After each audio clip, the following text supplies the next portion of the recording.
ಪರಿಶುದ್ಧ ಭಾನುವಾರದ ಆರಾಧನೆಗಾಗಿ ನಮ್ಮನ್ನು ನಾವೇ ಸಿದ್ಧ ಮಾಡಿಕೊಳ್ಳುವ ಹಾಗೆ ಎದ್ದು ನಿಂತು ಹಲ್ಲೆಲೂಯಾ ಸಂಗೀತವನ್ನು ಹಾಡಿಕೊಳ್ಳೋಣ.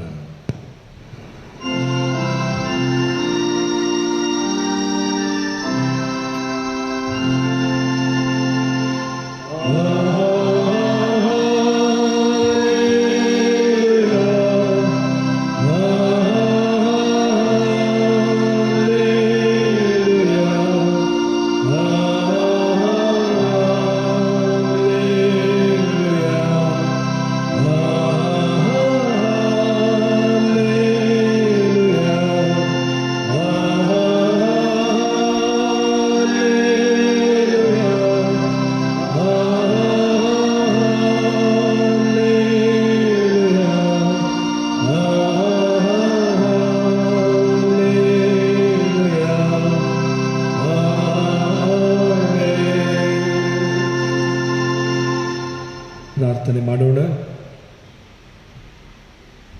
ಯೆಹೋವನು ನನಗೆ ಕುರುಬನು, ಕೊರತೆ ಪಡೆನು. ಆತನು ಹಸಿರು ಗಾವಲುಗಳಲ್ಲಿ ನನ್ನನ್ನು ತಂಗಿಸುತ್ತಾನೆ. ವಿಶ್ರಾಂತಿಕರವಾದ ನೀರುಗಳ ಬಳಿಗೆ ಬರಮಾಡುತ್ತಾನೆ.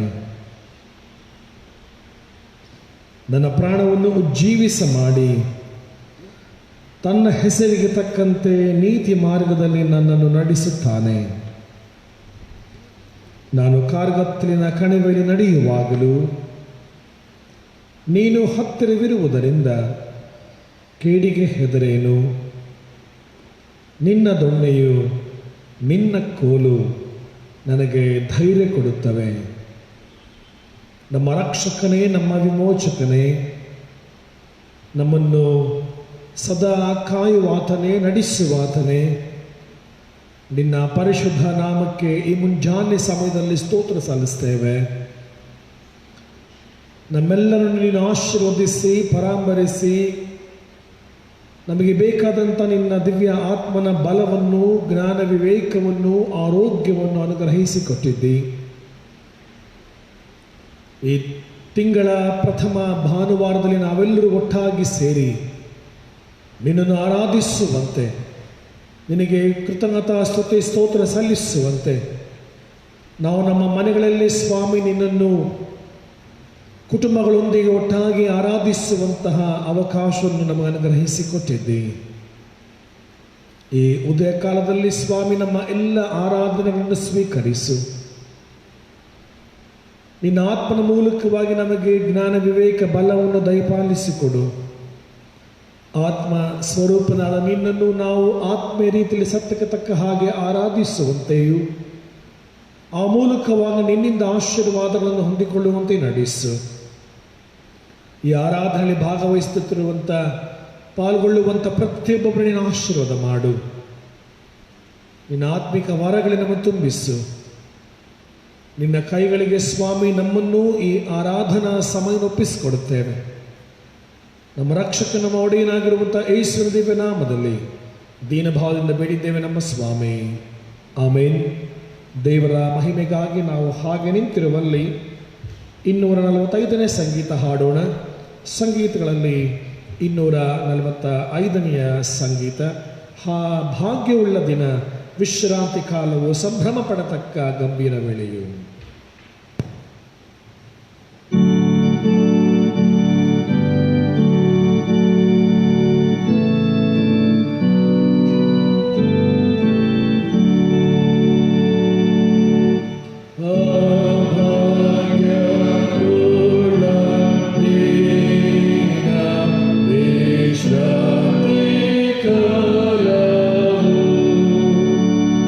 Sabrama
ಕುಳಿತಿರುವಾಗ ದೇವರನ್ನು ನಾವು ಆರಾಧನೆ ಮಾಡೋಣ.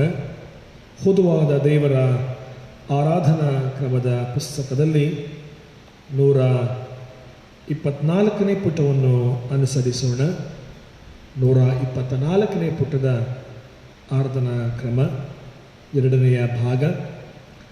ಕರ್ತನು ತನ್ನ ಪರಿಶುದ್ಧ ಮಂದಿರದಲ್ಲಿದ್ದಾನೆ, ಭೂಲೋಕವೆಲ್ಲ ಆತನ ಮುಂದೆ ಮೌನವಾಗಿರಲಿ. ಆತನ ಸಾನ್ನಿಧ್ಯದಲ್ಲಿ ಮಾನ ಮಹಿಮೆಗಳು, ಆತನ ಪವಿತ್ರದಲ್ಲಿ ಬಲಸಾಂದ್ರಗಳು ಇರುತ್ತವೆ. ನಾನಂತೂ ನಿನ್ನ ಮಹಾಕೃಪೆಯನ್ನು ಹೊಂದಿದವನಾಗಿ ನಿನ್ನ ಮಂದಿರದೊಳಕ್ಕೆ ಪ್ರವೇಶಿಸುವೆನು. ನಿನ್ನಲ್ಲೇ ಭಯಭಕ್ತೊಳನಾಗಿ ನಿನ್ನ ಪರಿಶುದ್ಧ ಆರದ ಕಡೆಗೆ ಅಡ್ಡ ಬೀಳುವೆನು.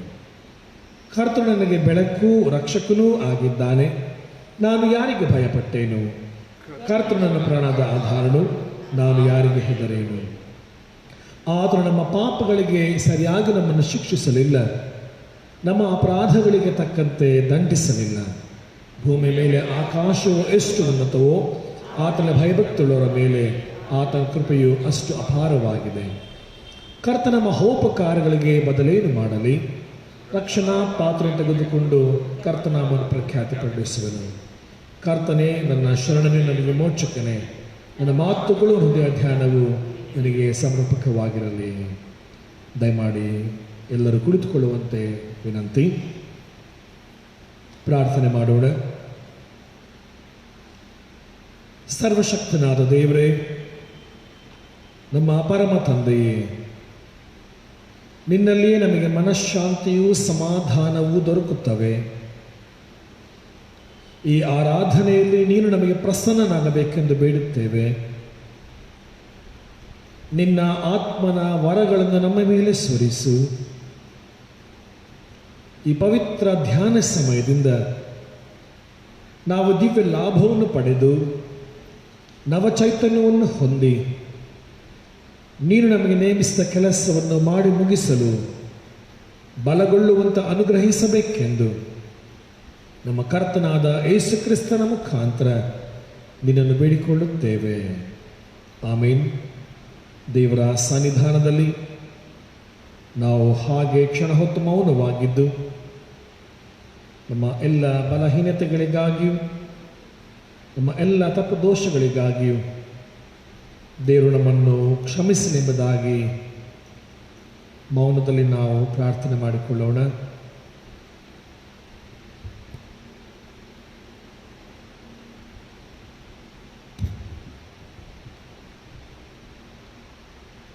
ನಮ್ಮಲ್ಲಿ ಪಾಪವಿಲ್ಲವೆಂದು ನಾವು ಹೇಳಿದರೆ ನಮ್ಮನ್ನು ನಾವೇ ಮೋಸಪಡಿಸಿಕೊಳ್ಳುತ್ತೇವೆ ಮತ್ತು ಸತ್ಯವೆಂಬುದು ನಮ್ಮಲ್ಲಿ ಇಲ್ಲ. ನಮ್ಮ ಪಾಪಗಳನ್ನು ಒಪ್ಪಿಕೊಂಡು ಅರಿಕೆ ಮಾಡಿದರೆ ಆತ ನಂಬಿಗಸ್ತನೂ ನೀತಿವಂತನೂ ಆಗಿರುವುದರಿಂದ ನಮ್ಮ ಪಾಪಗಳನ್ನು ಕ್ಷಮಿಸಿಬಿಟ್ಟು ಸಕಲ ಅನೀತಿಯನ್ನು ಪರಿಹರಿಸಿ ನಮ್ಮನ್ನು ಶುದ್ಧಿ ಮಾಡುವನು. ನಮಗಿರುವ ಮಹಾಯಾಜಕನು ನಮ್ಮ ನಿರ್ಬಲಾವಸ್ಥೆಯನ್ನು ಕುರಿತು ಅನುತಾಪವಿಲ್ಲದವನಲ್ಲ. ಆತನು ಸರ್ವ ವಿಷಯಗಳಲ್ಲಿ ನಮ್ಮ ಹಾಗೆ ಶೋಧನೆಗೆ ಗುರಿಯಾದನು, ಪಾಪ ಮಾತ್ರ ಮಾಡಲಿಲ್ಲ. ದೇವರ ಸನ್ನಿಧಾನದಲ್ಲಿ ನಮ್ಮ ಪಾಪಗಳನ್ನು ಅರಿಕೆ ಮಾಡಿಕೊಳ್ಳುವ ಹಾಗೆ 127ನೇ ಪುಟದಲ್ಲಿರುವ ಪಾಪದರಿಕೆಯ ಪ್ರಾರ್ಥನೆಯನ್ನು ನಾವೆಲ್ಲರೂ ಒಂದೇ ಮನಸ್ಸಿನಿಂದ ಅರಿಕೆ ಮಾಡೋಣ. ಪುಟ 127. ನಾವು ಬಹಳ ತಪ್ಪು ಮಾಡಿ ಮನೋವಾಕ್ಕಾಯಗಳಿಂದ ಪಾಪ ಮಾಡಿದ್ದೇವೆಂದು ತಂದೆ, ಕುಮಾರ, ಪವಿತ್ರಾತ್ಮನೆಂಬ ಸರ್ವಶಕ್ತನಾದ ದೇವರಿಗೆ ಅರಿಕೆ ಮಾಡುತ್ತೇವೆ. ಆದ ಕಾರಣ ನಮ್ಮ ಮೇಲೆ ದಯವಿಡುವಂತೆ ದೇವರನ್ನು ಪ್ರಾರ್ಥಿಸುತ್ತೇವೆ. ಸರ್ವಶಕ್ತನಾದ ದೇವರೇ, ನಮ್ಮ ಮೇಲೆ ಕರುಣೆ ಇಟ್ಟು ನಮ್ಮ ಪಾಪನೆಲ್ಲ ಕ್ಷಮಿಸಿ ಎಲ್ಲ ಕೆಡುಕಿನಿಂದ ನಮ್ಮನ್ನು ಬಿಡಿಸು. ಎಲ್ಲ ಸದಾಚಾರದಲ್ಲಿ ನಮ್ಮನ್ನು ನೆಲೆಗೊಳಿಸಿ ಬಲಪಡಿಸಿ ನಿತ್ಯ ಜೀವನದಲ್ಲಿ ಸೇರಿಸೆಂದು ನಮ್ಮ ಕರ್ತನಾದ ಯೇಸು ಕ್ರಿಸ್ತನ ಮುಖಾಂತರ ನಿನ್ನನ್ನು ಬೇಡಿಕೊಳ್ಳುತ್ತೇವೆ. ಆಮೇನ್.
ಸದಾ ಕರುಣೆ ತೋರಿಸುವುದು, ಕ್ಷಮಿಸುವುದು ನಿನ್ನ ಸ್ವಭಾವವೇ ಆಗಿದೆ.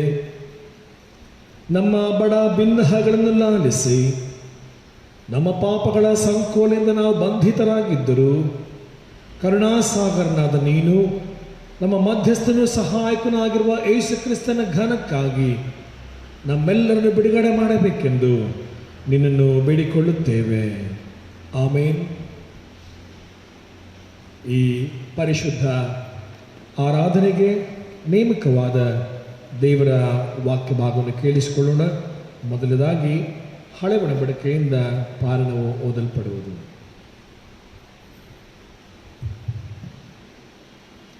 ಈ ಪರಿಶುದ್ಧವಾದ ಆರಾಧನೆಗಾಗಿ ನೇಮಕಗೊಂಡಂತಹ ವೇದ ಭಾಗವು ಮೋಶೆಯ ಧರ್ಮಶಾಸ್ತ್ರದಲ್ಲಿ ವಿಮೋಚನ ಕಾಂಡ ಎಂಬ ದ್ವಿತೀಯ ಭಾಗವು ಅಧ್ಯಾಯ 40 ವಚನಗಳು 34ರಿಂದ ಅಧ್ಯಾಯ ಪೂರ್ತಿಯಾಗಿ, ಮೋಶೆಯ ಧರ್ಮಶಾಸ್ತ್ರದಲ್ಲಿ ವಿಮೋಚನ ಕಾಂಡ ಎಂಬ ದ್ವಿತೀಯ ಭಾಗವು ಅಧ್ಯಾಯ 40 ವಚನಗಳು 34ರಿಂದ ಆ ಅಧ್ಯಾಯ ಪೂರ್ತಿಯಾಗಿ ದೇವರ ವಾಕ್ಯವನ್ನು ಕೇಳೋಣ. ಆಗ ಮೇಘವು ದೇವದರ್ಶನದ ಗುಡಾರವನ್ನು ಮುಚ್ಚಿತು, ಯೆಹೋವನ ತೇಜಸ್ಸು ಗುಡಾರವನ್ನು ತುಂಬಿತು. ಮೇಘವು ದೈವದರ್ಶನದ ಗುಡಾರದ ಮೇಲೆ ನೆಲೆಯಾಗಿರುವುದರಿಂದಲೂ ಯೆಹೋವನ ತೇಜಸ್ಸು ಗುಡಾರದೊಳಗೆ ತುಂಬಿರುವುದರಿಂದಲೂ ಮೋಶೆ ಗುಡಾರದಲ್ಲಿ ಹೋಗಲಾರದೆ ಇದ್ದನು. ಆ ಮೇಘವು ಗುಡಾರವನ್ನು ಬಿಟ್ಟು ಮೇಲಕ್ಕೆ ಹೋದಾಗ ಇಸ್ರಾಯೇಲರು ಮುಂದೆ ಪ್ರಯಾಣ ಮಾಡುವರು. ಆ ಮೇಘವು ಬಿಡದೇ ಇರುವಾಗ ಅದು ಬಿಡುವ ತನಕ ಪ್ರಯಾಣ ಮಾಡದೇ ಇರುವರು. ಇಸ್ರಾಯೇಲರ ಎಲ್ಲ ಪ್ರಯಾಣಗಳಲ್ಲಿಯೂ ಅವರ ಕಣ್ಣ ಮುಂದೆ ಹಗಲು ಹೊತ್ತಿನಲ್ಲಿ ಯೆಹೋವನ ಮೇಘವು ಗುಡಾರದ ಮೇಲೆ ಇತ್ತು. ರಾತ್ರಿ ವೇಳೆಯಲ್ಲಿ ಆ ಮೇಘದೊಳಗೆ ಅಗ್ನಿಯು ಪ್ರಕಾಶಿಸುತ್ತಿತ್ತು ಎಂಬುವಂತದ್ದೇ. ದೇವರೇ ನಿನಗೆ ಸ್ತೋತ್ರವಾಗಲಿ. ನಾವು ಹಾಗೆ ಕುಳಿತುಕೊಂಡು ಹಾಡುವ ಸಂಕೀರ್ತನೆಗಳಲ್ಲಿ 152ನೆಯ ಸಂಕೀರ್ತನೆಯನ್ನು ಹಾಡೋಣ. 152. ದೇವರ ನಮಗೆ ಆಶ್ರಯ ಇಂದು ಎಂದು.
ತಂದೆ ಹತ್ರವೇದು ಹೊರಟು ಹೋಗ ಬೇಳೆಯಾಗಲಿ. ಪರಮ ತಂದೆ ಹತ್ರವೇದು ಹೊರಟು ಹೋಗ ಬೇಳೆಯಾಗಲಿ. ತಿರುಗಿ ಬರುವ ಕಾಲದಲ್ಲಿ ಸ್ವರ್ಗದಂತೆ ನಡೆಸುತ್ತೇವೆ.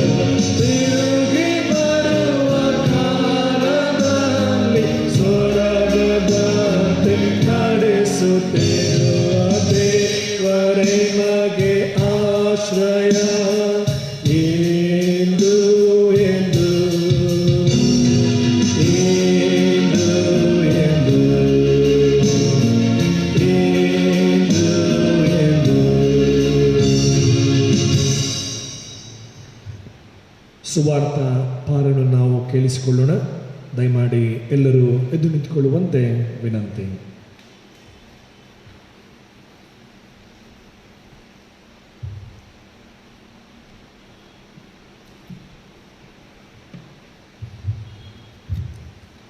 ಈ ಪರಿಶುದ್ಧ ಆರಾಧನೆಗಾಗಿ ಆರಿಸಿಕೊಂಡಿರುವಂಥ ಸ್ವಾರ್ಥ ವೇದ ಭಾಗವು ಶ್ರೀ ಲೂಕನು ಬರೆದ ಸುವಾರ್ತೆ 24ನೇ ಅಧ್ಯಾಯ 13ನೇ ವಚನದಿಂದ 33ನೇ ವಚನದವರೆಗೆ. ಶ್ರೀ ಲೂಕನು ಬರೆದ ಸುವಾರ್ತೆ 24ನೇ ಅಧ್ಯಾಯ 13ನೇ ವಚನದಿಂದ 33ನೇ ವಚನದವರೆಗೆ. ದೇವರ ವಾಕ್ಯವನ್ನು ಕೇಳೋಣ. ಅದೇ ದಿನದಲ್ಲಿ ಶಿಷ್ಯರಲ್ಲಿ ಇಬ್ಬರು ಯೆರೂಸಲೇಮಿನ 6.25 ಮೈಲಿ ದೂರದಲ್ಲಿದ್ದ ಎಮ್ಮಾವು ಎಂಬ ಹಳ್ಳಿಗೆ ಹೋಗುತ್ತಾ ಸಂಭವಿಸಿದ ಈ ಎಲ್ಲ ಕಾರ್ಯಗಳ ವಿಷಯವಾಗಿ ಸಂಭಾಷಣೆ ಮಾಡುತ್ತಿದ್ದರು. ಅವರು ಸಂಭಾಷಣೆಯಲ್ಲಿ ಚರ್ಚಿಸುತ್ತಿರುವಾಗ ಯೇಸು ತಾನೇ ಹತ್ತಿರಕ್ಕೆ ಬಂದು ಅವರ ಜೊತೆಯಲ್ಲಿ ಹೋದನು.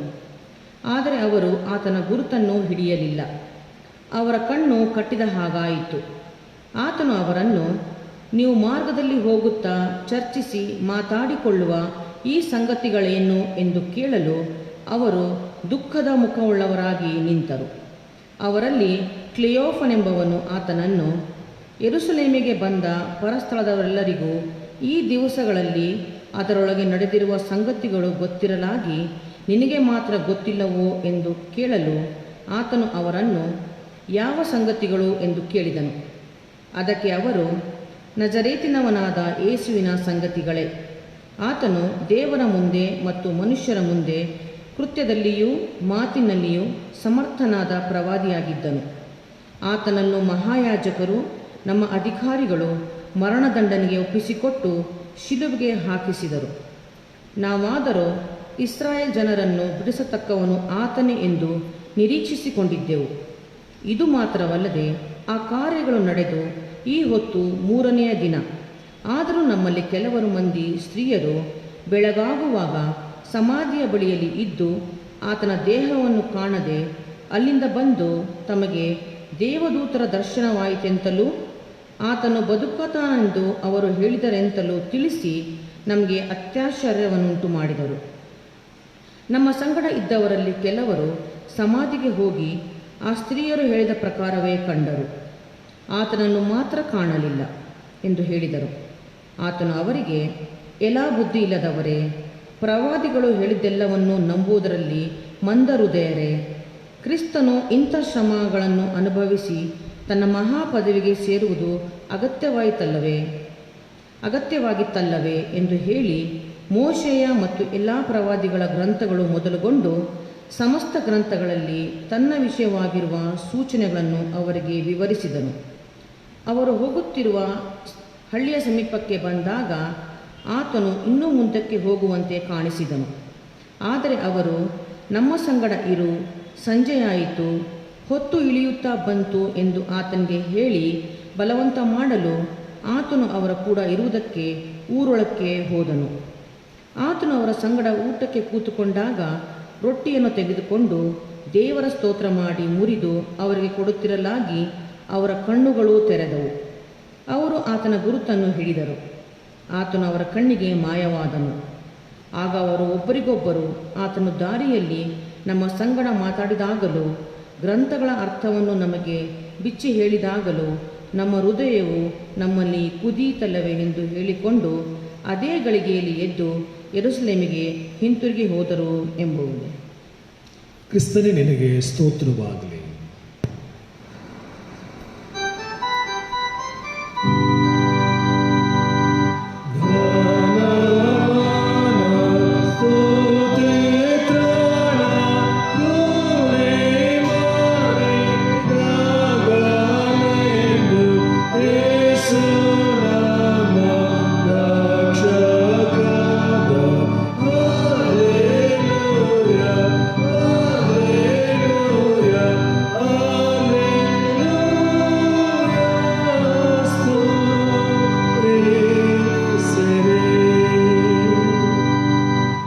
ದಯಮಾಡಿ ಕುಳಿತುಕೊಳ್ಳುವಂತೆ ವಿನಂತಿ.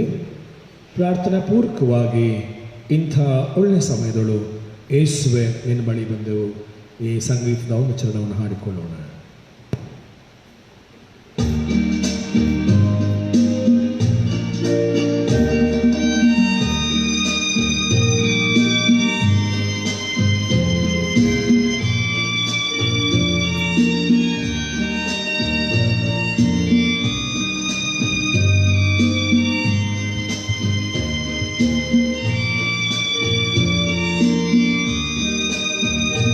ಇಂಥ ಒಳ್ಳೆ ಸಮಯದೊಳು ಯೇಸುವೇ ನಿನ್ನ ಬಳಿ ಬಂದೆವು.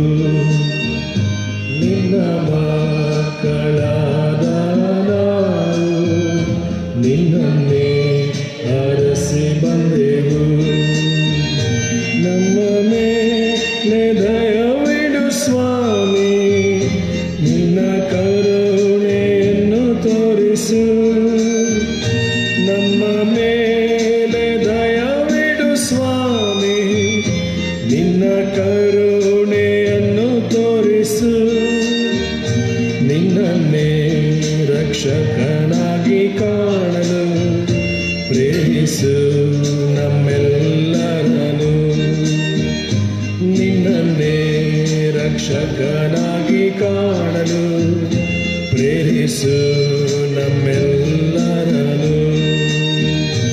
ಇಂಥ ಒಳ್ಳೆ ಸಮಯದೊಳು ಯೇಸುವೇ ನಿನ್ನ ಬಳಿ ಬಂದೆವು. ನಿನ್ನ ಮಕ್ಕಳಾದ ನಾವು ನಿನ್ನನ್ನೇ ಹರಸಿ ಬಂದೆವು. ಪ್ರಾರ್ಥನೆ ಮಾಡೋಣ. ಹೌದು ನಮ್ಮ ಸ್ವಾಮಿ, ಇಂತಹ ಒಳ್ಳೆಯ ಸಮಯದಲ್ಲಿ ನಾವು ನಿನ್ನ ಬಳಿಗೆ ಬಂದಿದ್ದೇವೆ. ನಿನ್ನ ಮಕ್ಕಳಾದ ನಾವು ನಿನ್ನ ವಾಕ್ಯಗಳನ್ನು ಧ್ಯಾನಿಸುವುದಕ್ಕೂ ನಿನ್ನನ್ನು ಆರಾಧಿಸುವುದಕ್ಕೂ ಸ್ತುತಿ ಸ್ತೋತ್ರಗಳನ್ನು ಸಲ್ಲಿಸುವುದಕ್ಕೂ ನೀನು ಮಾಡಿರುವಂಥ ಎಲ್ಲ ಮಹೋಪಕಾರಗಳನ್ನು ಸ್ಮರಿಸಿ ನಿನ್ನನ್ನು ಕೊಂಡಾಡುವುದಕ್ಕೂ ಸ್ವಾಮಿ ನಾವು ಬಂದಿದ್ದೇವೆ. ಈಗಲೂ ದೇವರೇ, ನಾವು ನಿನ್ನ ವಾಕ್ಯಕ್ಕಾಗಿ ಕಾದಿದ್ದೇವೆ. ನಮ್ಮ ಸಂಗಡ ಮಾತನಾಡು ಸ್ವಾಮಿ. ನಿನ್ನ ವಾಕ್ಯಗಳ ಶ್ರೇಷ್ಠತೆಯನ್ನು, ನಿನ್ನ ವಾಕ್ಯಗಳ ಸತ್ಯಾಂಶವನ್ನು ನಾವು ತಿಳಿದುಕೊಳ್ಳುವಲ್ಲಿ ದೇವರೇ ನಮಗೆ ಜ್ಞಾನವನ್ನು ವಿವೇಕವನ್ನು ದಯಪಾಲಿಸು. ಈ ಧ್ಯಾನ ಸಮಯವನ್ನು ನಿನ್ನ ಕೈಗಳು ಒಪ್ಪಿಸಿಕೊಡುತ್ತೇವೆ. ಆಶೀರ್ವಾದ ಮಾಡು. ನಮ್ಮನ್ನು ನಾವು ತಗ್ಗಿಸಿಕೊಳ್ಳುತ್ತೇವೆ ಸ್ವಾಮಿ. ನಿನಗೆ ಮಾತ್ರ ಮಹಿಮೆ ಸಲ್ಲಿಸ್ತೇವೆ. ಯೇಸುವಿನ ಪರಿಶುದ್ಧ ನಾಮದಲ್ಲಿ ದೀನಭಾವದಿಂದ ಬೇಡಿದ್ದೇವೆ ನಮ್ಮ ಕರ್ತನೆ, ಆಮೇನ್. ಕರ್ತನಲ್ಲಿ ಪ್ರೀತಿಯುಳ್ಳ ಸಭೆಯವರೇ, ಪ್ರಿಯ ದೇವಜನರೇ, ಈ ಆರಾಧನೆಯಲ್ಲಿ ಭಾಗಿಗಳಾಗಿರುವಂತಹ ಪ್ರತಿಯೊಬ್ಬರಿಗೂ ಕೂಡ ಕ್ರಿಸ್ತ ಯೇಸುವಿನ ಸುಮಧುರವಾದ ನಾಮದಲ್ಲಿ ಈ ದಿನದ ಶುಭಾಶಯಗಳನ್ನು ಸಲ್ಲಿಸ್ತೇನೆ. ದೇವರು ನಿಮ್ಮೆಲ್ಲರನ್ನ ಆಶೀರ್ವದಿಸಲಿ ಎಂಬುದಾಗಿ ನಾನು ಹಾರೈಸಿ ಪ್ರಾರ್ಥಿಸುವನಾಗಿದ್ದೇನೆ. ಈ ಮೇ ತಿಂಗಳ ಮೊದಲೆಯ ಭಾನುವಾರ ದೇವರು ನಮ್ಮೆಲ್ಲರನ್ನು ನಡೆಸಿಕೊಂಡು ಕಾದು ಕಾಪಾಡಿದ್ದಾನೆ. ಅದಕ್ಕಾಗಿ ದೇವರಿಗೆ ನಾವು ಸ್ತೋತ್ರ ಸಲ್ಲಿಸ್ತೇವೆ. ಈ ಪರಿಶುದ್ಧ ದಿನಕ್ಕೆ ನಮಗೆ ನೇಮಕವಾದಂತಹ ಪ್ರಸ್ತಾಪದ ವಿಷಯ communion with the risen Christ in daily life ಎಂಬುದಾಗಿ. Communion with the risen Christ in daily life, ಪ್ರತಿನಿತ್ಯದ ಅಥವಾ ದಿನನಿತ್ಯದ ಬಾಳಿನಲ್ಲಿ ಕ್ರಿಸ್ತನೊಂದಿಗೆ ಅನ್ಯೋನ್ಯತೆ ಎಂಬುದಾಗಿ. ದಿನನಿತ್ಯದ ಅಥವಾ ಪ್ರತಿದಿನದ ಬಾಳಿನಲ್ಲಿ ಕ್ರಿಸ್ತನೊಂದಿಗೆ ಅನ್ಯೋನ್ಯತೆ. ಲೂಕನು ಬರೆದ ಸುವಾರ್ತೆ 24ನೇ ಅಧ್ಯಾಯದ 13ರಿಂದ 33 ವಚನಗಳನ್ನು ನಾವು 22ನೇ ತಾರೀಕು, ಅಂದರೆ ಏಪ್ರಿಲ್ 22ನೇ ತಾರೀಕು ಬುಧವಾರ ನಾವು ಅದನ್ನು ಧ್ಯಾನ ಮಾಡಿದೆವು. ಯೇಸು ಸ್ವಾಮಿ ತನ್ನ ಶಿಷ್ಯರೊಂದಿಗೆ ನಡೆದು ಹೋದನು, ಆತನು ಮಾತನಾಡಿದನು, ಆತನು ಕೇಳಿಸಿಕೊಂಡನು, ಆತನು ಸದುತ್ತರ ಕೊಟ್ಟನು, ಅವರೊಂದಿಗೆ ಅನ್ಯೋನ್ಯತೆಯಲ್ಲಿ ಕಳೆದನು ಎನ್ನುವಂತಹ ಆ ಒಂದು ಸಂದೇಶವನ್ನು ನಾವು 22ನೇ ತಾರೀಕು ಬುಧವಾರ ಸಂಜೆ ಧ್ಯಾನ ಮಾಡಿದೆವು. ನಮ್ಮ ದಕ್ಷಿಣ ಭಾರತ ಸಭೆಯ ಒಂದು ಆಲ್ಮನಕ್ ಪ್ರಕಾರ ಈ ಹೊತ್ತು ಕಮ್ಯೂನಿಯನ್ ಎನ್ನುವಂಥ ಆ ಒಂದು ಪದವನ್ನು ಬಳಸಿದ್ದಾರೆ. ಕಮ್ಯೂನಿಯನ್ ಎಂಬುದಾಗಿ ಹೇಳುವಾಗ ಕೇವಲ ಅನ್ಯೋನ್ಯ ಭೋಜನವಲ್ಲ, ಬದಲಾಗಿ ಯೇಸು ಸ್ವಾಮಿ ನಮ್ಮೊಂದಿಗೆ ಇರುವಂಥದ್ದೇ ಅದು ಒಂದು ಅನ್ಯೋನ್ಯತೆಯ ಸಂಕೇತ. ಕಮ್ಯೂನಿಯನ್ ಎನ್ನುವಂಥ ಪದವನ್ನು ನಾವು ಲಿಟ್ರಲಿ ತೆಗೆದುಕೊಳ್ಳುವಂಥ ಆ ಒಂದು ಸಮಂಜಸವಾದಂಥದ್ದಲ್ಲ, ಬದಲಾಗಿ ಯೇಸು ಸ್ವಾಮಿಯವರು ಅಥವಾ ದೇವರು ನಮ್ಮೊಂದಿಗೆ ಪ್ರತಿನಿತ್ಯವೂ ಇರುವವನು, ನಮ್ಮ ಎಲ್ಲವುಗಳಲ್ಲಿ ಇರುವವನು ಎನ್ನುವಂತಹ ಸತ್ಯ ಸಂಗತಿಯೇ ಇದು. ಹೀಗಾಗಿ ಈ ದಿನದಲ್ಲಿ ನಾವು ಧ್ಯಾನಿಸುವಂತಹ ಪ್ರಾಮುಖ್ಯವಾದಂತಹ ಒಂದು ಸತ್ಯದ ಸಂಗತಿ ಏನೆಂದರೆ, ನಮ್ಮ ಅನುದಿನದ ಬಾಳಿನಲ್ಲಿ, ದಿನನಿತ್ಯದ ಬಾಳಿನಲ್ಲಿ ದೇವರು ನಮ್ಮೊಂದಿಗೆ ಇದ್ದಾನೆ ಎನ್ನುವಂತಹ ಆ ದೃಢವಾದಂತಹ ನಂಬಿಕೆಯ ಅಥವಾ ನಮ್ಮ ವಿಶ್ವಾಸದ ಒಂದು ಮಹತ್ತರವಾದಂತಹ ದೇವರ ಪ್ರಸನ್ನತೆಯ ಬಗ್ಗೆ, ಪ್ರೆಸೆನ್ಸ್ ಆಫ್ ಗಾಡ್ ಹೇಗೆ ನಮ್ಮಲ್ಲಿ ಇರುತ್ತೆ ಎನ್ನುವಂಥದ್ದನ್ನು ನಾವು ಧ್ಯಾನ ಮಾಡ್ತೇವೆ ಪ್ರಿಯರೇ. ನಾವು ಹೇಳ್ತೇವೆ ದೇವರು ಸರ್ವವ್ಯಾಪಿ, ಎಲ್ಲ ಕಡೆಗಳಿರುವವನು, ಹಿ ಈಸ್ ಓಮ್ನಿ ಪ್ರೆಸೆಂಟ್.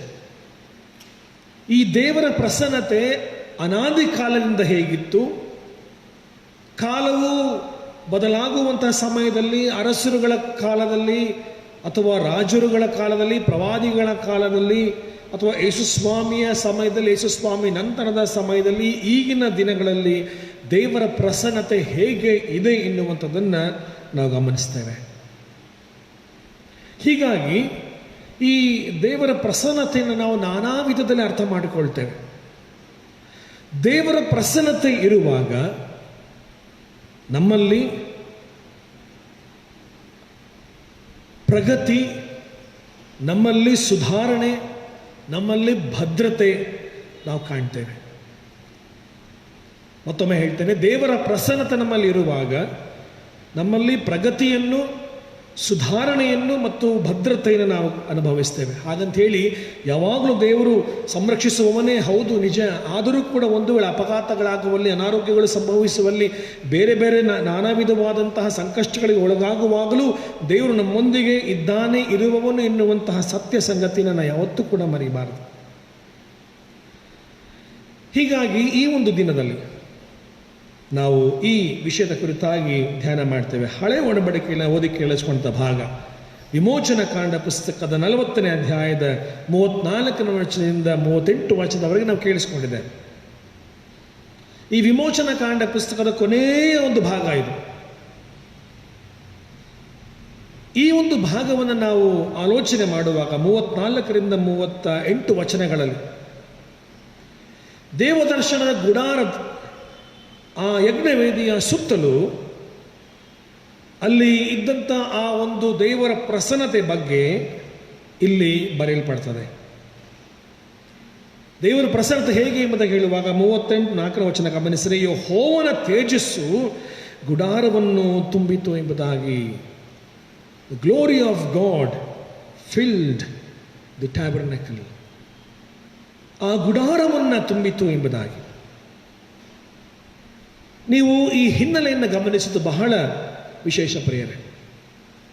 ಯಾಕೆ ದೇವರು ಇವರಿಗೋಸ್ಕರವಾಗಿ, ನೀವು ನನಗೋಸ್ಕರವಾಗಿ ಗುಡಾರವನ್ನು ಮಾಡಿರಿ ಅಥವಾ ಒಂದು ನನಗೋಸ್ಕರವಾಗಿ ಪ್ರತ್ಯೇಕವಾದಂತಹ ಸ್ಥಳವನ್ನು ನೀವು ಮಾಡಿರಿ ಎನ್ನುವಂಥದ್ದನ್ನು ಗಮನಿಸಬೇಕು.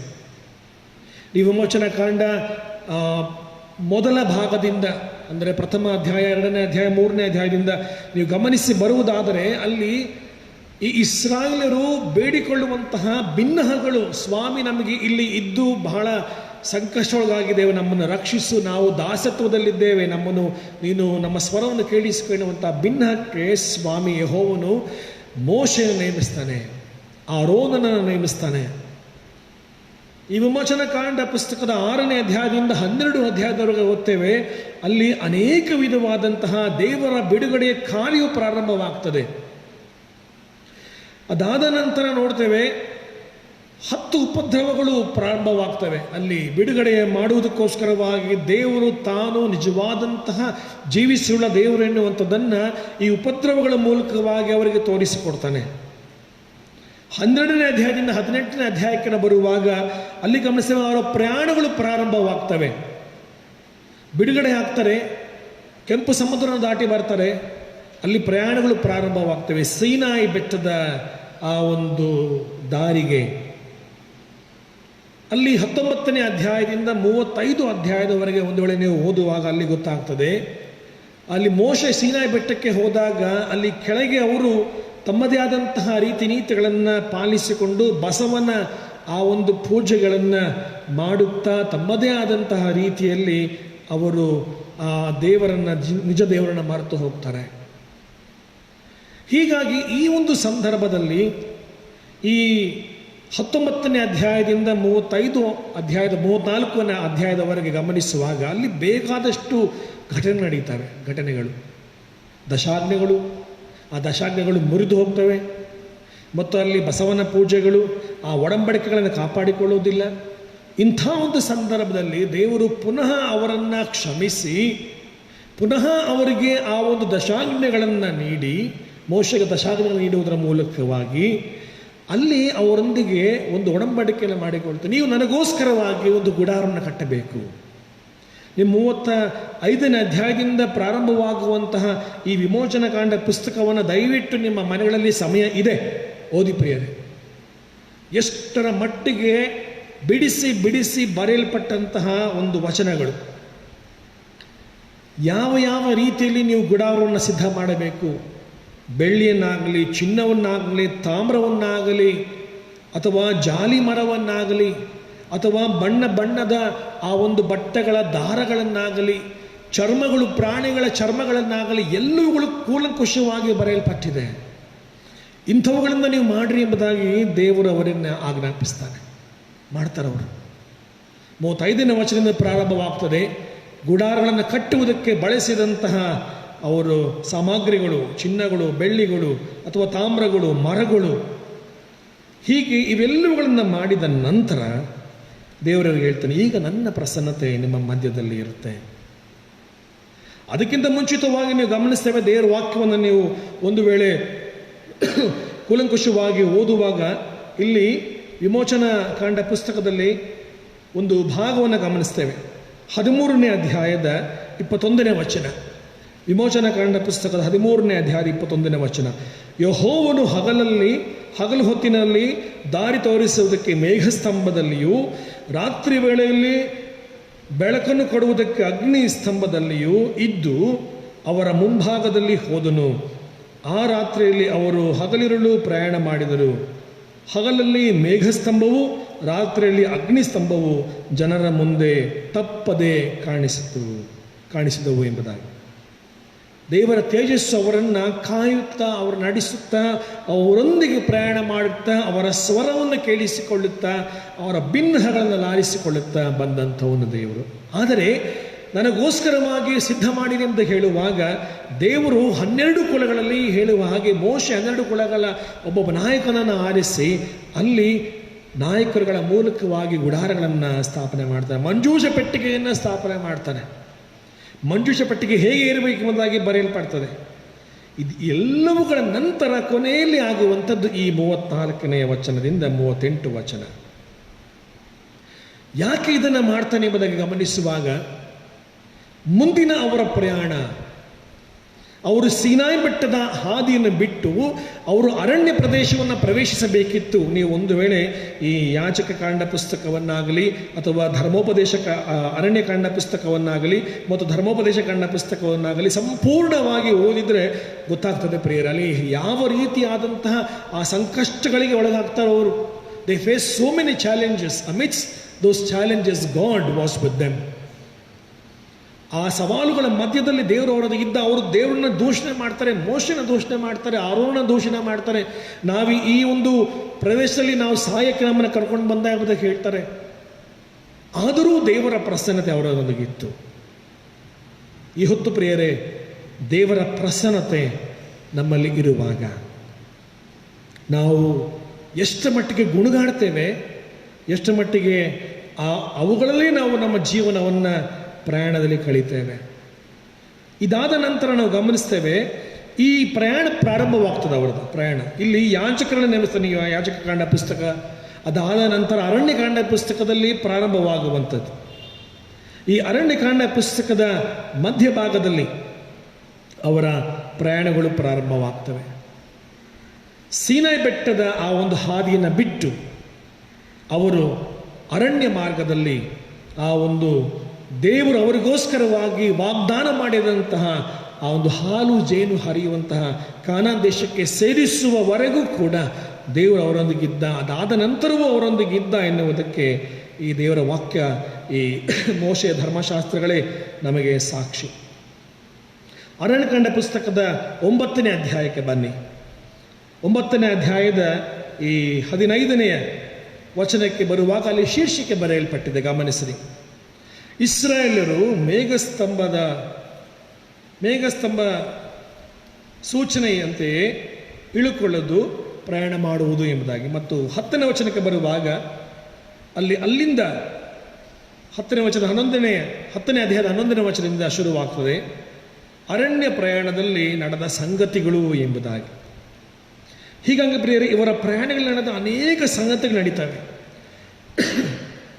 ಆದರೂ ದೇವರ ಉದ್ದೇಶ ಒಂದೇ ಇತ್ತು, ಅವರನ್ನು ಪ್ರಗತಿ ಮಾಡುವಂಥದ್ದು, ಅವರನ್ನು ಸುಭದ್ರವಾಗಿ ಕಾಪಾಡುವಂಥದ್ದು ಮತ್ತು ಅವರನ್ನು ಸುಧಾರಣೆ ತರುವಂಥದ್ದು. ಪ್ರಗತಿ, ಭದ್ರತೆ, ಸುಧಾರಣೆ. ಇದನ್ನು ನಾವು ಆರ್ಥಿಕ ಸ್ಥಿತಿಗೆ ಹೋಲಿಸ್ತೇವೆ ಪ್ರಿಯರೇ. ಈ ಹೊತ್ತು ಈ ಪ್ರಗತಿ, ಈ ಸುಧಾರಣೆ ಮತ್ತು ಈ ಭದ್ರತೆಯನ್ನು ನಾವು ಆರ್ಥಿಕ ಸ್ಥಿತಿಗೆ ಹೋಲಿಸ್ತೇವೆ. The financial conditions of any country. ನಮ್ಮ ಆರ್ಥಿಕ ಸುಧಾರಣೆ ಹೇಗೆ ಆಗ್ತದೆ ಅಥವಾ ಆರ್ಥಿಕ ಕಾರ್ಯಚಟುವಟಿಕೆಗಳು ಹೇಗೆ ಎಂಬುದಾಗಿ ನಾವು ಈ ಒಂದು ಪದಗಳನ್ನು ಬಳಸ್ತೇವೆ. ಅದಕ್ಕೆ ಇಂಗ್ಲಿಷ್ ಭಾಷೆಯಲ್ಲಿ GDP ಎಂಬುದಾಗಿ ಹೇಳುವಂಥ ಒಂದು ಪದ. GDP, ಗ್ರಾಸ್ ಡೊಮೆಸ್ಟಿಕ್ ಪ್ರಾಡಕ್ಟ್ ಎಂಬುದಾಗಿ. ಈ ಎಕನಾಮಿಕ್ಸ್ ಓದುವಂಥವರಿಗೆ ಅಥವಾ ಈ ಒಂದು GDP ಮೂಲಕವಾಗಿ ಇಡೀ ನಮ್ಮ ದೇಶದ ಆರ್ಥಿಕ ಸ್ಥಿತಿ ಹೇಗಿದೆ, ಬಂಡವಾಳ ಹಾಕುವುದು, ವಹಿವಾಟುಗಳು ನಡೆಸುವಂಥದ್ದು, ವ್ಯಾಪಾರಗಳು ಮಾಡುವಂಥದ್ದು ಅಥವಾ ಹೆಚ್ಚು ಸಾಮಗ್ರಿಗಳನ್ನು ಮಾಡುವಂಥದ್ದು, ನಮ್ಮ ದೇಶದ ಸುಭದ್ರತೆಯನ್ನು ಕಾಪಾಡುವಂಥದ್ದು, ಪ್ರಗತಿ ನಡೆಸುವಂಥದ್ದು ಅಥವಾ ಸುಧಾರಣೆ ನಡೆಸುವಂಥದ್ದು, ಈ GDPಯ ಆ ಒಂದು ಮಾನದಂಡದ ಮೂಲಕವಾಗಿ ಗೊತ್ತಾಗ್ತದೆ, ಹಳೆಯ ದಂಡದ ಮೂಲಕ ಗೊತ್ತಾಗ್ತದೆ. ದ ಸೇಮ್ ಥಿಂಗ್, ಅದೇ GDP ಇವತ್ತು ನಾವು ಆಲೋಚನೆ ಮಾಡ್ತೇವೆ. ದೇವರ ಪ್ರಸನ್ನತೆ ಈ GDP ಮೂಲಕವಾಗಿ ನಮಗೆ ಗೊತ್ತಾಗ್ತದೆ ಪ್ರಿಯರೇ. ನಾನು ಆಗಲೇ ಹೇಳಿದೆ, ದೇವರ ಪ್ರಸನ್ನತೆ ನಮ್ಮ ಜೀವನದಲ್ಲಿ ಇರುವಂಥದ್ದು ಪ್ರಗತಿಗೆ, ಸುಧಾರಣೆಗೆ ಮತ್ತು ಭದ್ರತೆಗೆ. ಏನು ದೇವರ GDP? ಮೊದಲನೇದಾಗಿ ಗಮನಿಸ್ತೇವೆ, G is a guiding god. ಮಾರ್ಗದರ್ಶನ ನೀಡುವಂತಹ ದೇವರು. ಈ ಮಾರ್ಗದರ್ಶನದ ಮೂಲಕವಾಗಿಯೇ ಪ್ರಗತಿಯನ್ನು, ಭದ್ರತೆಯನ್ನು, ಸುಧಾರಣೆಯನ್ನು ದೇವರವರೆಗೆ ಅನುಗ್ರಹಿಸಿಕೊಡ್ತಾನೆ. ನೀವು ಗಮನಿಸಿರಿ, ಅವರಿಗೆ ಆಹಾರವಿರಲಿಲ್ಲ, ಲಾವಕ್ಕಿಗಳನ್ನು, ಮನ್ನಗಳನ್ನು ದೇವರು ದಯಪಾಲಿಸಿಕೊಡ್ತಾನೆ. ಅವರು ಗುಣಗುಡ್ತಾರೆ, ನೀರಿರಲಿಲ್ಲ, ಬಂಡೆ ಮೂಲಕವಾಗಿ ನೀರು ಬರ್ತದೆ ಅವರಿಗೆ. ಇಂತಹ ಸಂದರ್ಭದಲ್ಲಿ ದೇವರು ಅವರಿಗೆ ಮಾರ್ಗದರ್ಶನವನ್ನು ತೋರಿಸಿಕೊಡ್ತಾನೆ ಪ್ರಿಯರೇ. ಥ್ರೂಔಟ್ ದೇರ್ ಟ್ರಾವೆಲ್, ಅವರ ಇಡೀ ಪ್ರಯಾಣ, ಸೀನಾಯಿ ಬೆಟ್ಟದ ನಂತರ ಆದಂತಹ ಪ್ರಯಾಣ, ಒಂದು ವೇಳೆ ಸೀನಾಯಿ ಬೆಟ್ಟದ ಮುಂಚೆ ಆದಂಥ ಪ್ರಯಾಣ ಐಗುಪ್ತ ದೇಶದಿಂದ ಬಂದಂಥ ಪ್ರಯಾಣ, ಅದರಲ್ಲಿ ದೇವರು ಅವರಿಗೊಂದು ಇದ್ದ. ಆದರೂ ಕೂಡ ಅವರು ಗುಣಗುಡುತ್ತಾ ಅದರ ಮೂಲಕವಾಗಿ ದೇವರ ಕ್ಷಮಾಪಣೆ ಹೊಂದಿಕೊಂಡೇ ಬಂದರು. ದೇವರು ಅವರನ್ನು ಮುನ್ನಡೆಸಿದ, ದೇವರು ಅವರನ್ನು ಕಾಪಾಡಿದ. ದೇವರಿಂದ ದೂರ ಹೋಗ್ತಾರವರು, ಆದರೂ ಕೂಡ ದೇವರನ್ನು ಆ ಪ್ರಸನ್ನತೆ ಮೂಲಕವಾಗಿ, ಆ ಒಂದು ತೇಜಸ್ಸಿನ ಮೂಲಕವಾಗಿ ಅವರೊಂದಿಗೆ ಇರುತ್ತಾನೆ.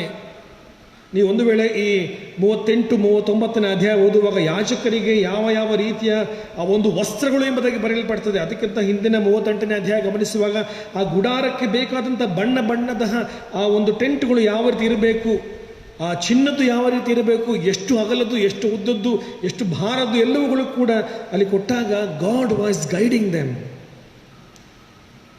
ಪ್ರಿಯರೇ, ಈ ಹೊತ್ತು ನಾವು ಇದನ್ನು ಗಮನಿಸಬೇಕು.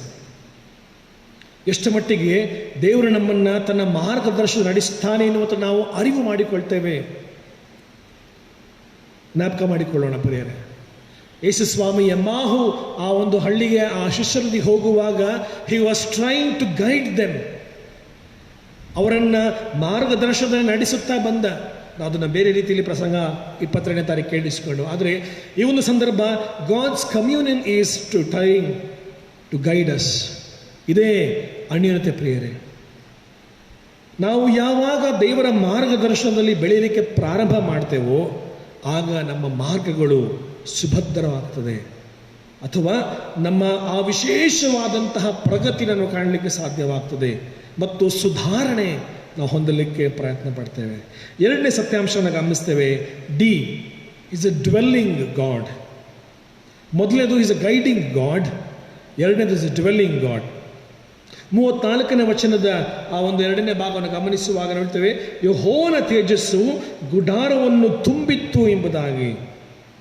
ಮತ್ತು 35ನೇ ವಚನ ಅಲ್ಲಿ ಹೇಳುವಾಗ ಹೇಳ್ತದೆ, ಗುಡಾರದೊಳಕ್ಕೆ ಯೆಹೋವನ ತೇಜಸ್ಸು ತುಂಬಿರುವುದರಿಂದ ಮೋಶೆ ಗುಡಾರದಲ್ಲಿ ಹೋಗಲಾರದೆ ಇದ್ದನು. ಎಷ್ಟು ಮಟ್ಟಿಗೆ ಆ ತೇಜಸ್ಸು ಅಲ್ಲಿ ಇತ್ತೋ ಅಲ್ಲೇ ಇಳ್ಕೊಂಡಿದ್ದರು. ಒಂದು ವೇಳೆ ಆ ತೇಜಸ್ಸು ಇಲ್ಲದೆ ಇರುವಾಗ ದೇ ಕುಡ್ ಟ್ರಾವೆಲ್, ಅವರು ಪ್ರಯಾಣ ಮಾಡಬಹುದಾಗಿತ್ತು.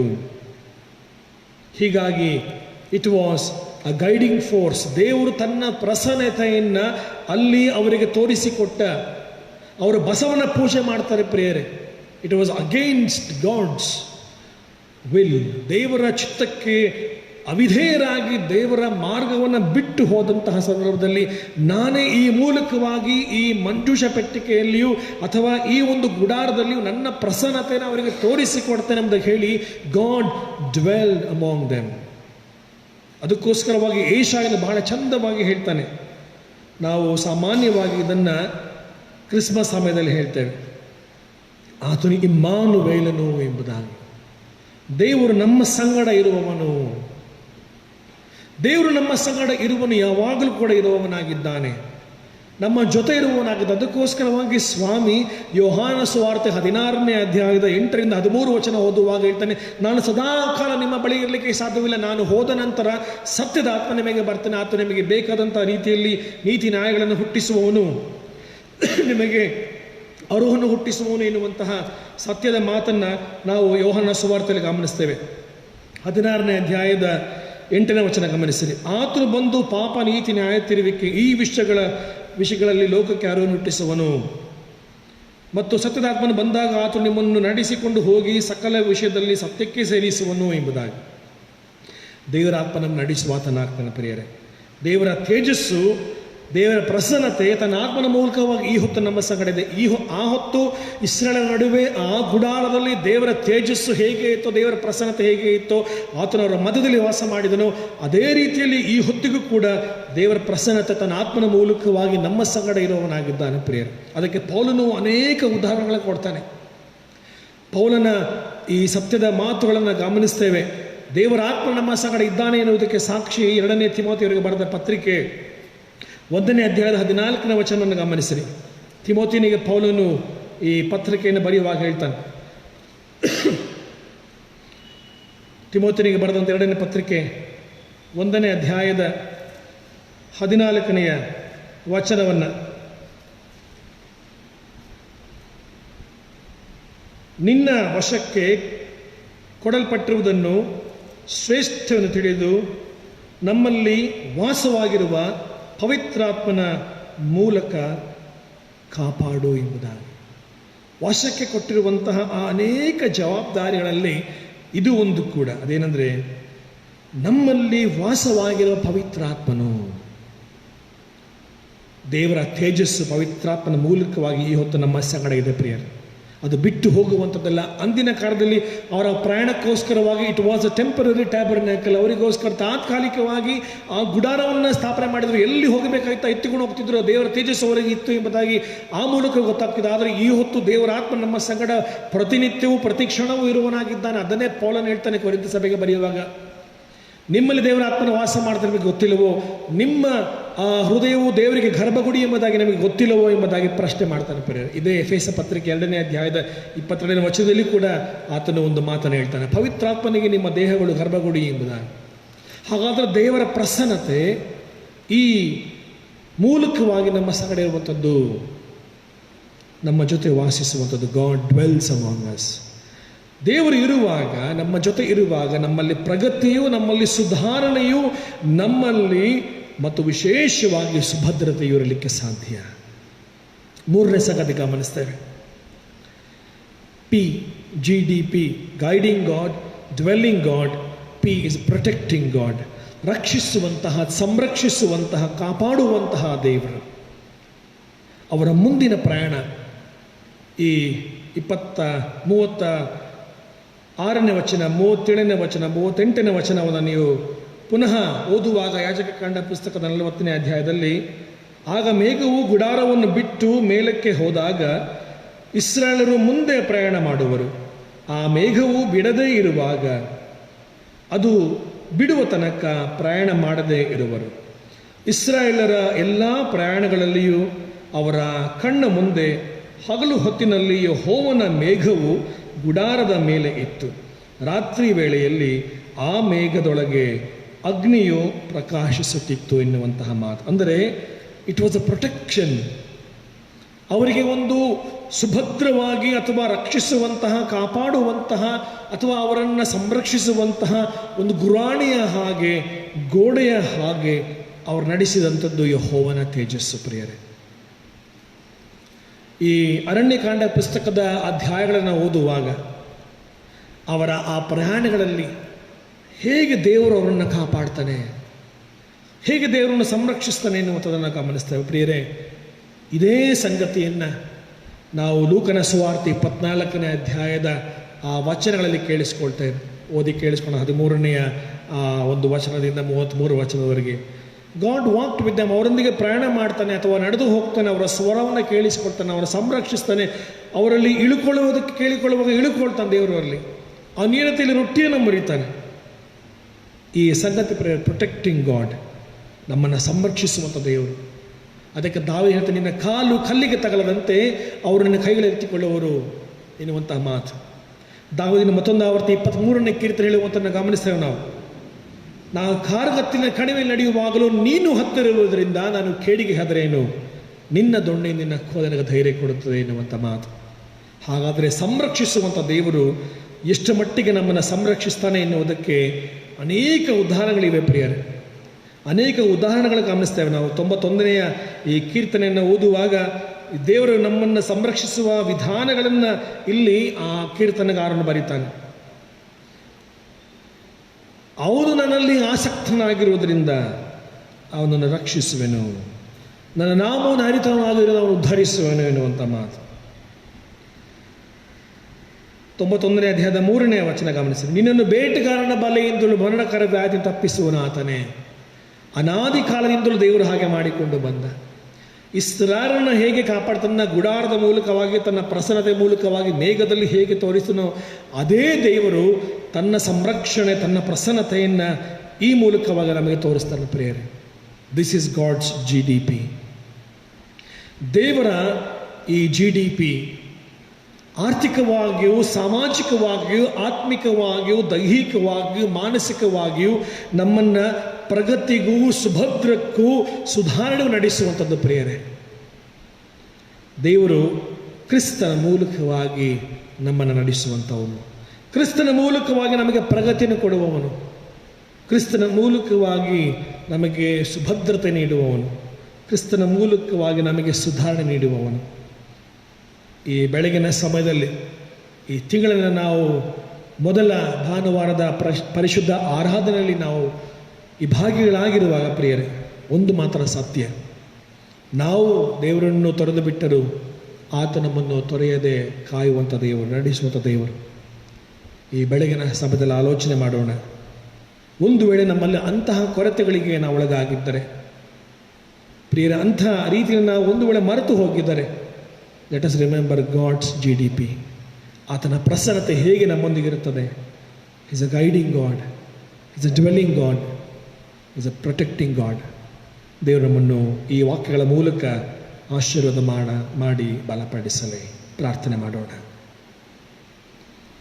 ಪ್ರೀತಿಯ ನಮ್ಮ ಸ್ವಾಮಿ, ನಿನ್ನ ವಾಕ್ಯಕ್ಕಾಗಿ ಸ್ತೋತ್ರ. ಇಸ್ರಾಯೇಲ್ ನಡುವಿನಲ್ಲಿ ಅಂದು ಗುಡಾರಗಳನ್ನು ಹಾಕಿಕೊಳ್ಳುವುದರ ಮೂಲಕ ಆ ಮೇಘದಲ್ಲಿ ನಿನ್ನ ಪ್ರಸನ್ನತೆಯು ಕಾಣಿಸಿತು. ದೇವರೇ, ಮೇಘಸ್ತಂಭವಾಗಿಯೂ ಅಗ್ನಿಸ್ತಂಭವಾಗಿಯೂ ನೀನು ಅವರನ್ನು ಸಂರಕ್ಷಿಸಿದೆ, ಅವರನ್ನು ನಿನ್ನ ಮಾರ್ಗದರ್ಶನದಲ್ಲಿ ನಡೆಸಿದೆ, ನೀನು ಅವರೊಂದಿಗೆ ವಾಸ ಮಾಡಿದೆ ಮತ್ತು ಅವರನ್ನು ಸಂರಕ್ಷಿಸಿದೆ. ಹೀಗಾಗಿ ಅವರು ಪ್ರಗತಿಯನ್ನು ಕಂಡರು, ಸುಭದ್ರವಾಗಿದ್ದರು, ಸುಧಾರಣೆ ಹೊಂದಿದರು. ಸ್ವಾಮಿ, ಈ ಬೆಳಗಿನ ಸಮಯದಲ್ಲಿ ನಾವು ಕೂಡ ನಿನ್ನ ಪ್ರಸನ್ನತೆ ಮೂಲಕ ನೀನು ನಮ್ಮನ್ನು ಸಂರಕ್ಷಿಸುವ ದೇವರು, ನಮ್ಮನ್ನು ಸುಭದ್ರವಾಗಿ ನಡೆಸುವ ದೇವರು, ನಿನ್ನ ಮಾರ್ಗದರ್ಶನದಲ್ಲಿ ನಡೆಸುವಾತನು ನೀನು, ನಮ್ಮನ್ನು ಕಾಪಾಡುವಾತ ನೀನು ಎನ್ನುವಂತಹ ದೃಢ ವಿಶ್ವಾಸ ನಂಬಿಕೆಯಿಂದಲೇ ದೇವ ನಿನ್ನ ಕೈಗಳಿಗೆ ನಮ್ಮನ್ನು ಒಪ್ಪಿಸಿಕೊಡುತ್ತೇವೆ. ಈ ದಿನಗಳಲ್ಲಿ ನಮಗೆ ಬೇಕಾದಂಥ ನಿನ್ನ ದಿವ್ಯ ಆತ್ಮನ ಬಲವನ್ನು, ಸಮಾಧಾನವನ್ನು, ಆರೋಗ್ಯವನ್ನು, ಸುಕ್ಷೇಮವನ್ನು ನೀನು ಗ್ರಹಿಸಿಕೊಡು. ಘನ ಮಾನ ಮಹಿಮೆ ನಿನಗೆ ಉಂಟಾಗಲಿ. ಯೇಸುವಿನ ನಾಮದಲ್ಲಿ ಬೇಡಿದ್ದೇವೆ ಸ್ವಾಮಿ, ಆಮೇನ್.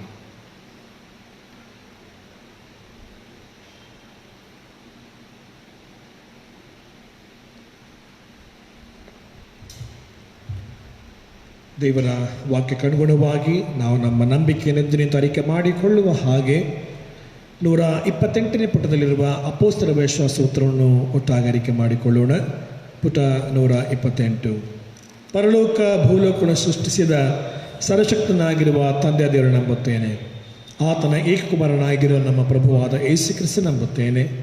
ಈತನು ಪರಿಶುದ್ಧಾತ್ಮನಿಂದ ಕನ್ಯಾಮರಿಯ ಗರ್ಭದಲ್ಲಿ ಧರಿಸಲ್ಪಟ್ಟು ಆಕೆಯಲ್ಲಿ ಹುಟ್ಟಿ ಪೊತ್ತಿ ಪಿಲಾತನ ಆಧಿಪತ್ಯದಲ್ಲಿ ಶ್ರಮೆಯನ್ನು ಹೊಂದಿ ಶಿಲುಬೆಗೆ ಜಡಿಯಲ್ಪಟ್ಟು ಸತ್ತು ಹೂಣಲ್ಪಟ್ಟು ಪಾತಾಳಕ್ಕೆ ಇಳಿದು 3ನೇ ದಿವಸದಲ್ಲಿ ಸತ್ತವರಿಂದ ಎದ್ದು ಪರಲೋಕಕ್ಕೆ ಏರಿ ಹೋಗಿ ಸರ್ವಶಕ್ತನಾಗಿರುವ ತಂದೆಯಾದ ದೇವರ ಬಲಪಾರ್ಶ್ವದಲ್ಲಿ ಕುಳಿತುಕೊಂಡಿರುತ್ತಾನೆ.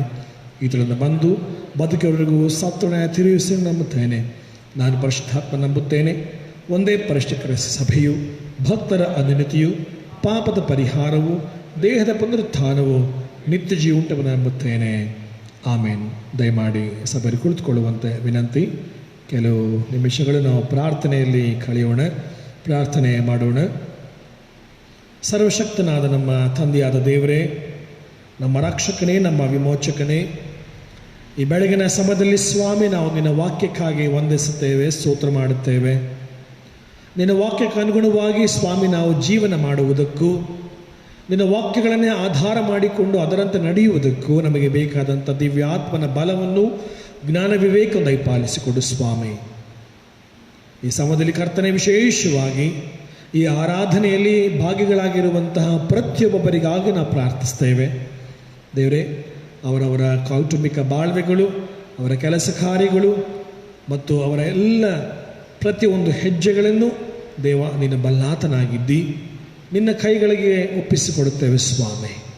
ವಿಶೇಷವಾಗಿ ಇಂದು ಮತ್ತು ಬರುವ ವಾರದಲ್ಲಿ ಜನ್ಮ ದಿವಸವನ್ನು ಆಚರಿಸಿಕೊಳ್ಳುವಂತಹ ಪ್ರತಿಯೊಬ್ಬರಿಗಾಗಿ ನಾವು ಪ್ರಾರ್ಥಿಸ್ತೇವೆ. ಹೊಸ ವರ್ಷಗಳನ್ನು ನೀನು ಕೊಟ್ಟಿದ್ದೆ ಎನ್ನುವಂಥ ದೃಢ ವಿಶ್ವಾಸ ನಂಬಿಕೆ ಸ್ವಾಮಿ ಅವರ ಜೀವಿತಗಳನ್ನು ನೀನು ಬೆಳಗಿಸು, ಆಶೀರ್ವದಿಸು, ಆರೋಗ್ಯವನ್ನು, ಸುಕ್ಷೇಮ ದಯಪಾಲಿಸಿಕೊಡು ಸ್ವಾಮಿ. ಅವರ ಅನೇಕ ವರ್ಷಗಳು ಅವರ ಜೀವನದಲ್ಲಿ ಶುಭವು ಕೃಪೆಯವರು ಮುನ್ನಡೆಸಲಿ ಎಂಬುದಾಗಿ ಪ್ರಾರ್ಥಿಸಿ ನಿನ್ನ ಕೈಗಳು ಒಪ್ಪಿಸಿಕೊಡುತ್ತೇವೆ. ವಿವಾಹ ವಾರ್ಷಿಕೋತ್ಸವ ಆಚರಿಸಿಕೊಳ್ಳುವಂಥ ದಂಪತಿಗಳನ್ನು ನೀನು ಆಶೀರ್ವಾದ ಮಾಡು. ಕುಟುಂಬಗಳ ನಾಯಕನಾಗಿ, ಒಡೆಯನಾಗಿ, ಸಂರಕ್ಷಕನಾಗಿ ಪರಿಪಾಲಿಸು ಕರ್ತನೆ. ಪ್ರಾಮುಖ್ಯವಾಗಿ ನಮ್ಮ ರೈಸ್ ಸ್ಮಾರಕ ಸಭೆ ಮತ್ತು ಅನೇಕ ಸಭೆಗಳು, ನಮ್ಮ ದಕ್ಷಿಣ ಭಾರತ ಸಭೆ ಸೇರಿದ ಎಲ್ಲ ಸಭೆಗಳು, ನಮ್ಮ ಕರ್ನಾಟಕ ಮಧ್ಯ ಪ್ರಾಂತ್ಯಕ್ಕೆ ಸೇರಿದ ಎಲ್ಲ ಸಭೆಗಳು, ಉತ್ತರ ಪ್ರಾಂತ್ಯ ಹಾಗೂ ನಮ್ಮ ದಕ್ಷಿಣ ಪ್ರಾಂತ್ಯ ಸಭೆಗಳೆಲ್ಲರಿಗಾಗಿ ನಾವು ಪ್ರಾರ್ಥಿಸ್ತೇವೆ ಸ್ವಾಮಿ. ದೇವರೇ, ಸಭೆಗಳು ನಿನ್ನದು, ಸಭೆಯ ಮಹಾಕುರುಬನಾಗಿದ್ದುಕೊಂಡು ಸ್ವಾಮಿ ನಡೆಸುವಾತ ನೀನಾಗಿದ್ದಿ. ಈ ವಿಶೇಷವಾದಂಥ ಸಂದಿಗ್ಧ ಪರಿಸ್ಥಿತಿಯಲ್ಲಿ ಸ್ವಾಮಿ ನೀನು ಎಲ್ಲರನ್ನ ಆಶೀರ್ವದಿಸಿದ್ದಿ ಎನ್ನುವಂಥ ನಂಬಿಕೆಯಿಂದಲೇ ನಾವು ನಿನ್ನನ್ನು ಕೊಂಡಾಡುತ್ತೇವೆ. ಎಲ್ಲ ಸಭಾಪಾಲನಾ ಸಮಿತಿಯ ಸದಸ್ಯರುಗಳನ್ನು, ಸಭೆಯ ಒಂದೊಂದು ಕುಟುಂಬಗಳಿನ ಆಶೀರ್ವಾದ ಮಾಡು. ಪ್ರಾಮುಖ್ಯವಾಗಿ ಸ್ವಾಮಿ ಎಲ್ಲ ಮಕ್ಕಳಿಗೋಸ್ಕರವಾಗಿ ನಾವು ಬೇಡುತ್ತೇವೆ. ಮಕ್ಕಳಿಗೆ ಬೇಕಾದಂಥ ಜ್ಞಾನ, ವಿವೇಕ, ಆರೋಗ್ಯವನ್ನು ದಯಪಾಲಿಸಿಕೊಡು. ಎಲ್ಲ ಯವನಸ್ಥರನ್ನು, ಮಹಿಳೆಯರನ್ನು, ಪುರುಷರನ್ನು, ಹಿರಿಯರನ್ನು ನಿನ್ನ ಮುಂದೆ ಸ್ಮರಿಸಿಕೊಳ್ತೇವೆ. ಹೆಸರಿಡಿದು ಆಶೀರ್ವದಿಸು ಸ್ವಾಮಿ. ಈ ಸಮಯದಲ್ಲಿ ಕರ್ತನ ಯಾರ್ಯಾರು ಅನರ್ಹರಿದ್ದಾರೋ ಅಂತರಿಗಾಗಿ ನಾವು ಪ್ರಾರ್ಥಿಸ್ತೇವೆ. ನಿನ್ನ ಆರೋಗ್ಯದಾಯಕನು, ಘನ ವೈದ್ಯನು, ಗುಣಪಡಿಸುವ ದೇವರು ಆಗಿದ್ದಿ. ನಿನ್ನ ಗಾಯವುಳ್ಳ ಹಸ್ತಗಳಲ್ಲಿ ಸ್ವಾಮಿಯರನ್ನು ಮುಟ್ಟಿ ಅವ್ರನ್ನ ಸ್ವಸ್ಥ ಮಾಡು. ರೋಹನ್ ಸ್ಮಿತಿ ಈ ಮಗನಿಗೆ ಅನುಗ್ರಹಿಸುತ್ತಿರುವಂಥ ಆರೋಗ್ಯಕ್ಕಾಗಿ ಸ್ತೋತ್ರ. ಇನ್ನು ಹೆಚ್ಚಾದಂಥ ಬಲವನ್ನು ಕೊಡು, ಜ್ಞಾನವನ್ನು ಕೊಡು, ವಿವೇಕವನ್ನು ದಯಪಾಲಿಸು. ಆದಷ್ಟು ಮಗನ ಇನ್ನೂ ಸಂಪೂರ್ಣವಾಗಿ ನಡೆದಾಡುತ್ತೆ ಆಲಯಕ್ಕೆ ಬರಲಿಕ್ಕಾಗುವ ಹಾಗೆ ನಡೆಸು. ನಿನ್ನ ಹಸ್ತಗಳಿಗೆ ಸ್ವಾಮಿ ನಮಗೆ ತಿಳಿಲಾರದೆ ಅನಾರೋಗ್ಯದಿರುವುದು ಎಲ್ಲರಿಗಾಗಿ ನಾವು ಪ್ರಾರ್ಥಿಸ್ತೇವೆ. ನೀನು ಘನ ವೈದ್ಯನು, ಗುಣಪಡಿಸುವ ದೇವರು, ಆರೋಗ್ಯದಾಯಕನಾಗಿದ್ದೀಯಲ್ಲ. ನಿನ್ನ ಆಶೀರ್ವಾದ ಎಲ್ಲರ ಮೇಲಿರಲಿ ಎಂಬುದಾಗಿ ಬೇಡುತ್ತೇವೆ. ಪ್ರಾಮುಖ್ಯವಾಗಿ ಸ್ವಾಮಿ ಈ ಸಮಯದಲ್ಲಿ ನಮ್ಮ ದೇಶವನ್ನು, ನಮ್ಮ ರಾಜ್ಯವನ್ನು ಮತ್ತು ಪ್ರಾಮುಖ್ಯವಾಗಿ ಇಡೀ ವಿಶ್ವವನ್ನು ಕಾಡುತ್ತಿರುವಂಥ ಈ ಭೀಕರವಾದಂಥ ಕರೋನಾ ವೈರಸ್ ದೇವರೇ, ಈ ಸೋಂಕಿತರಿಗಾಗಿ ನಾವು ಪ್ರಾರ್ಥಿಸ್ತೇವೆ. ದಿನದಿಂದ ದಿನಕ್ಕೆ ಏರುತ್ತಿರುವಂಥ ಈ ಸಮಯದಲ್ಲಿ ಸ್ವಾಮಿ ನಿನ್ನ ಚಿತ್ತದ ಮೂಲಕವಾಗಿ ಹತೋಟಿಗೆ ತೆಗೆದುಕೋ ಎಂಬುದಾಗಿ ಬೇಡುತ್ತೇವೆ. ಸ್ವಾಮಿ, ಈ ಸೋಂಕಿನ ಮೂಲಕವಾಗಿ ಅನೇಕರು ಸಾವನ್ನಪ್ಪಿದ್ದಾರೆ, ಅನೇಕರು ಸ್ವಾಮಿ ಸೋಂಕಿತರಾಗಿದ್ದಾರೆ, ಅನೇಕರು ತಮ್ಮ ಆಪ್ತರನ್ನು ಕಳೆದುಕೊಂಡಿದ್ದಾರೆ. ದುಃಖದಿರುವಂಥ ಎಲ್ಲ ಕುಟುಂಬಗಳಿಗಾಗಿ ನಾವು ಪ್ರಾರ್ಥಿಸ್ತೇವೆ. ಸ್ವಾಮಿ, ನೀನು ಆರೋಗ್ಯದಾಯಕನು, ನೀನು ಘನ ವೈದ್ಯನು, ನೀನು ಗುಣಪಡಿಸುವ ದೇವರು, ಸಂತೈಸುವಂಥವನಾಗಿದ್ದು ಈ ಸಮಯದಲ್ಲಿ ಸ್ವಾಮಿ ಎಲ್ಲರನ್ನು ಸಂತೈಸು. ನಿನ್ನ ಸಮಯದಲ್ಲಿ ಸ್ವಾಮಿ ಎಲ್ಲವನ್ನು ಅಂದಗೊಳಿಸಿ ಆರೋಗ್ಯವನ್ನು, ಸುಕ್ಷೇಮವನ್ನು ಎಲ್ಲರಿಗೂ ದಯಪಾಲಿಸುವುದಾಗಿ ಬೇಡುತ್ತೇವೆ. ದೇವರೇ, ಈ ದಿನಕ್ಕಾಗಿ ನಿನಗೆ ಸ್ತೋತ್ರ. ಈ ದಿನದ ನಮ್ಮ ಪ್ರತಿಯೊಂದು ಹೆಜ್ಜೆಯಲ್ಲಿ ನೀನು ನಮ್ಮ ಸಂಗಡಿಗನಾಗಿ ನಡೆಸು.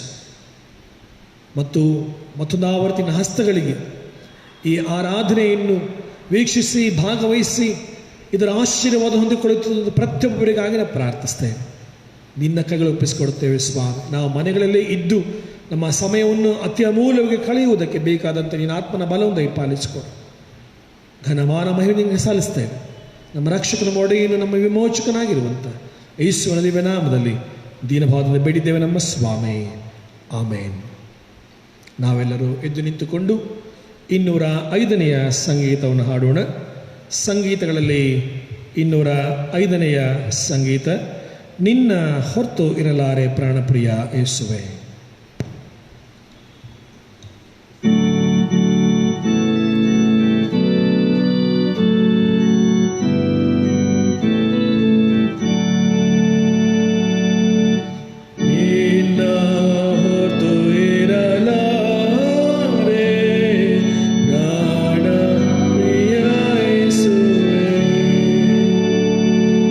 Nina mulia rata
ಕರ್ತನು ಕಲಿಸಿಕೊಟ್ಟಂತಹ ಪ್ರಾರ್ಥನೆಯನ್ನು ಒಟ್ಟಗಾರಿಕೆ ಮಾಡೋಣ. ಪರಲೋಕದಲ್ಲಿ ನಮ್ಮ ತಂದೆಯೇ, ನಿನ್ನ ನಾಮವು ಪರಿಶುದ್ಧ ನೆನೆಸಲ್ಪಡಲಿ, ನಿನ್ನ ರಾಜ್ಯವು ಬರಲಿ, ನಿನ್ನ ಚಿತ್ತವು ಪರಲೋಕದಲ್ಲಿ ನೆರವೇರ ಪ್ರಕಾರ ಭೂಲೋಕದಲ್ಲಿ ನೆರವೇರಲಿ. ನಮ್ಮ ಅನುದಿನದ ಆಹಾರವನ್ನು ಈ ಹೊತ್ತು ದಯಪಾಲಿಸು. ನಮಗೆ ತಪ್ಪು ಮಾಡೋದು ನಾವು ತಪ್ಪನ್ನು ಕ್ಷಮಿಸು. ನಮ್ಮನ್ನು ಶೋಧನೆಗೆ ಸೇರಿಸಿ ಕೀಡನ್ನು ತಪ್ಪಿಸು. ರಾಜ್ಯವು ಬಲವು ಮಹಿಮೆಯು ಸದಾಕಾಲವೇ. ಆಮೇನ್. ವಿಶ್ವಾಸದ ದೇವರ ಆಶೀರ್ವಾದ ಹೊಂದಿಕೊಳ್ಳೋಣ. ಎಲ್ಲ ಗ್ರಹಿಕೆಯನ್ನು ಮೀರುವ ದೇವ ಶಾಂತಿಯು ದೇವರ ಮತ್ತು ನಮ್ಮ ಕರ್ತನಾಗಿರುವ ಯೇಸು ಕ್ರಿಸ್ತನ ಜ್ಞಾನದಲ್ಲಿಯೂ ಪ್ರೀತಿಯಲ್ಲಿಯೂ ನಿಮ್ಮೆಲ್ಲರ ಹೃದಯಗಳನ್ನು ಮನಸ್ಸುಗಳನ್ನು ನೆಲೆಗೊಳಿಸಿ ಕಾಯಲಿ. ತಂದೆ, ಕುಮಾರ, ಪವಿತ್ರಾತ್ಮನೆಂಬ ಸರ್ವಶಕ್ತ ದೇವರ ಆಶೀರ್ವಾದವು ನಿಮ್ಮೊಳಗೆ ನೆಲೆಸಿ ನಿಮ್ಮ ಸಂಗಡ ಯಾವಾಗಲೂ ಇರಲಿ.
ಪ್ರೀತಿಯುಳ್ಳ ಸಭೆಯವರೇ, ಪ್ರಿಯ ದೇವಜನರೇ, ಇದನ್ನು ವೀಕ್ಷಿಸುತ್ತಿರುವಂಥ ಪ್ರತಿಯೊಬ್ಬರಿಗೂ ಕೂಡ ಕ್ರಿಸ್ತ ಯೇಸುವಿನ ಸುಮಧುರವಾದ ನಾಮದಲ್ಲಿ ನಿಮ್ಮನ್ನು ವಂದಿಸುವನಾಗಿದ್ದೇನೆ. ಈ ದಿನದ ಶುಭಾಶಯಗಳನ್ನು ಸಲ್ಲಿಸುವನಾಗಿದ್ದೇನೆ.